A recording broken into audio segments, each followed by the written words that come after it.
dulu dijuluki Swiss of the Middle East.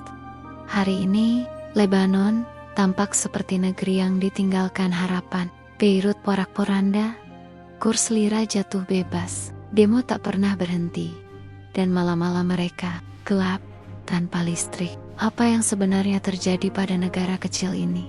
Lebanon resmi merdeka dari Prancis tahun ke-1943, sebuah negara kecil di tepi Mediterania, tapi sangat berwarna. Ada Kristen Maronit Sunni, Shia, Druze, Armenia, dan minoritas lainnya. Untuk menjaga keseimbangan, sistem politiknya dibuat unik.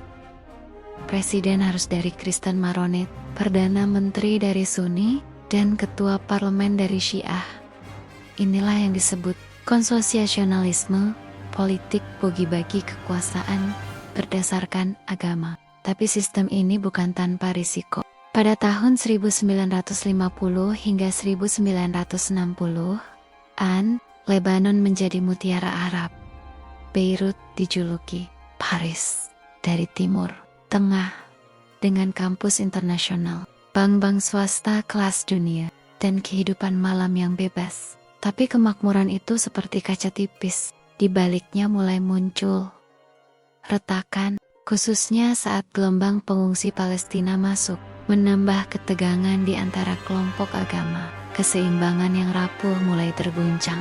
Tahun 1975, retakan itu meledak menjadi perang saudara. Kristen konservatif, Muslim nasionalis, milisi Palestina, Hizbullah, Suriah, hingga Israel. Semuanya terlibat. Beirut yang dulu megah jadi medan perang kota selama 15 tahun. Lebih dari 150.000 jiwa melayang. Keodahan ekonomi lumpuh. Rasa percaya antar warga lenyap.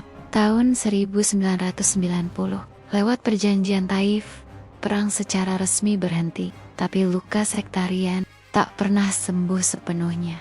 Tahun 1982, Israel menyerang Lebanon untuk menghancurkan markas PLO. Tapi setelah PLO pergi, lahirlah Hizbullah, kelompok milisi Syiah yang didukung penuh oleh Iran. Tahun 2006, Hizbullah dan Israel kembali bertempur. Ratusan warga sipil tewas. Tapi hasilnya, Hizbullah justru makin kuat.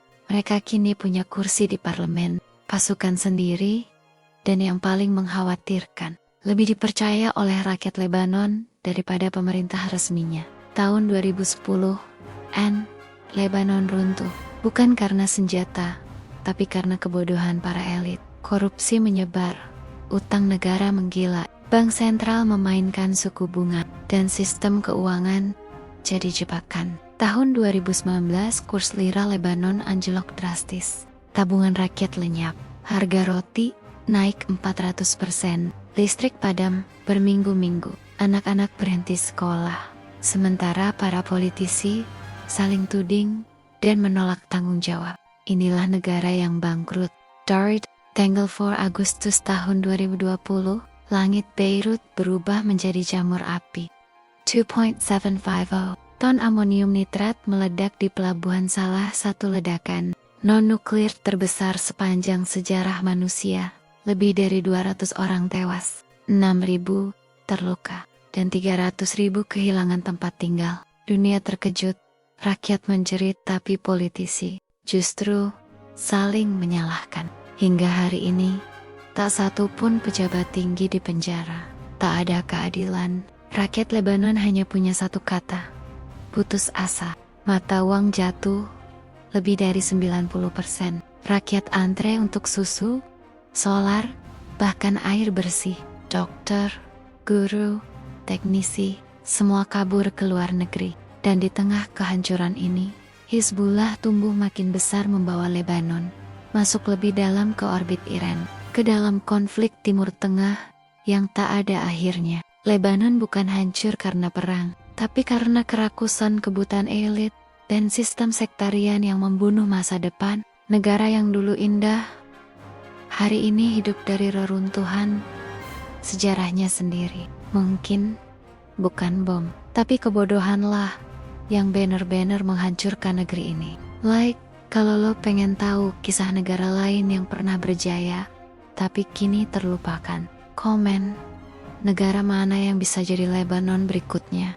Subscribe, karena sejarah bukan hanya pelajaran tapi juga peringatan.